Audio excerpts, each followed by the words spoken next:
Welcome to HYCM Insight with myself, Giles Coughlin, Chief Currency Analyst. The market mood for the session ahead is as follows. Shares are looking vulnerable to deeper pullbacks at the moment. However, easy monetary policy and broad fiscal stimulus should still mean that stocks stay supported on dips lower. Now, Volkswagen AG is known internationally as the Volkswagen Group, and it's a German multinational automotive manufacturing corporation headquartered in Wolfsburg.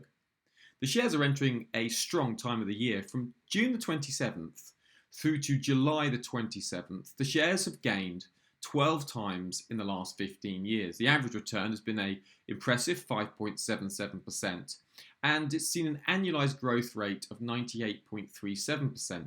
So there are significant pent-up savings in economies.